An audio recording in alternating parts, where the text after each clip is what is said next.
Hello, welcome to my review of Operation Finale. I give this film a 9 out of 10, and it's about how a group of Jewish, not really special forces, but a group of Jewish people from Israel came together to get what they call the architect of the final solution of the Holocaust. The man who was behind all the numbers and all that jazz that went to Argentina like a lot of Nazi officials did and hid there for many years from the 40s to the 60s where the movie takes place. The early 60s, like 1661. And it's amazing. It was directed by Chris Weitz, if I'm pronouncing that right. He directed The Golden Compass and Twilight and New Moon. So a great career, but I think he nailed this right out of the park. Let's see, Oscar Isaac stars in it. He's from Annihilation, obviously Star Wars.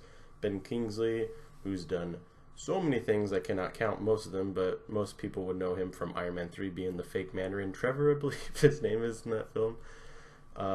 It also stars a couple other people like Nick Kroll of The League and of Sausage Party, which is quite the history of things to come and play a really key integral part of the Jewish task force, I guess I'll call it, or the Israeli task force. Like I said, I love it a lot. I'm not going to do like a 9 out of 10X, give it some weird thing to give it connection to, because the stuff that happens in the film is pretty serious. That's why I wore my serious business jacket, to look, dapper and official and give it a sense of, sense of extraness, because it deserves it. I saw some gripes about people of the movie, and I don't think they're accurate. Some people are saying that Ben Kingsley didn't do a great performance, either by his own standards or what he was given, dialect-wise, word script-wise. But I think he did really well. I think Oscar Isaac did really well. I think the story told is really just beautiful about how it goes to a couple flashback points, and it gives you the sense of like the dread, the fear that the Jewish people had during the Holocaust.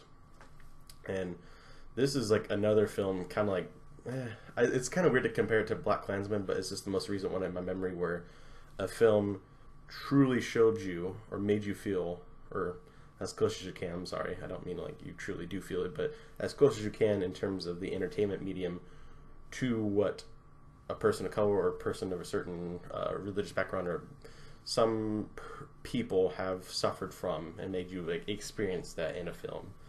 There was a couple scenes where, like, man, it's PG-13, but that shit hits home, man. That stuff gets to you.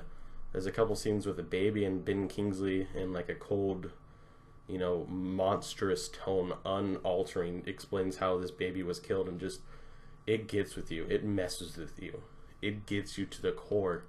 I watched it with my girlfriend, and she had troubles with that scene, and it's not the only time they go to that scene, because it has a major plot point for the rest of it. But just all the acting, I think, is great. Maybe a couple falter, but even then, it's still amazing. I love the music in it. The music gives you a classical World War II type thrillery kind of music sense you get going on, and I really do think that works with the film.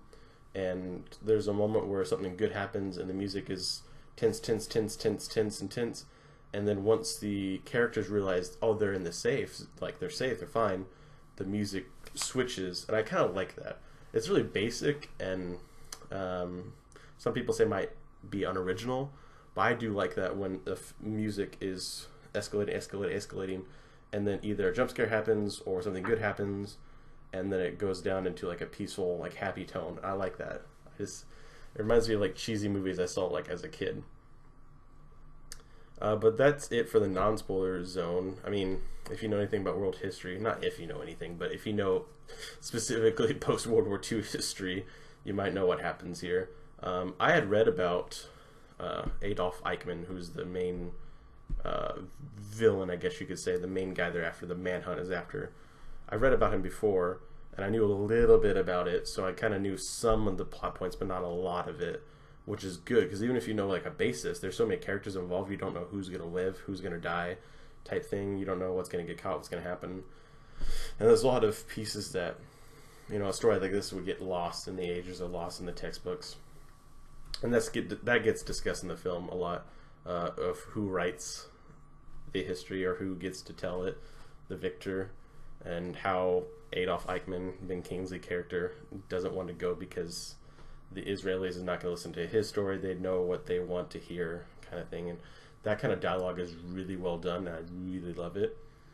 But in the spoiler zone, because I think that's it for the main movie, I really, really liked it. But spoiler zone, I mean, obviously, Eichmann is caught. He's brought to Israel. He is tried for his crimes and hanged for his crimes, for the systematic slaughtering of 6 million Jews. It's heavy, and the movie begins with a Jewish family, well, partly Jewish family, realizing that they found him, and it goes down the chain of command, it goes up the chain of command to a certain person, and he's like, all right, well, let's make a task force, let's get him, let's bring him into Israel, not try him in Germany. So then it's a group of gathering people. They go to Argentina, Buenos Aires, to go get him. They get him, but it gets complicated with the plane and trying to hide from Argentina, which at that time was just apparently just a mess. I didn't know. I haven't read much world history about this situation, but apparently it was not great. A lot of Nazis were like commingling with the Spanish, and everyone's like, okay, like Buenos Aires, Germans, Nazis, Sie Heil, kind of weird stuff. It makes you go, about world history. But they get him on the plane. There's a lot of conversations and just like the dialogue. There's not a lot of bang, bang, bullet, bullet, gun, gun kind of thing. It's a lot of thrillerness. Parents, I don't think there's any major curse words and no F-bomb. There is the N-word, surprisingly. Didn't see that coming, like, at all. It came out of left field, so that's there. A lot of shits and maybe some hells, but not a lot, because I really noticed that for the most part, all the Israeli people, I'm not sure if on purpose or on accident, they didn't curse a whole lot. At least I don't think I noticed it. And I love it a lot. It's I'm going to probably own it.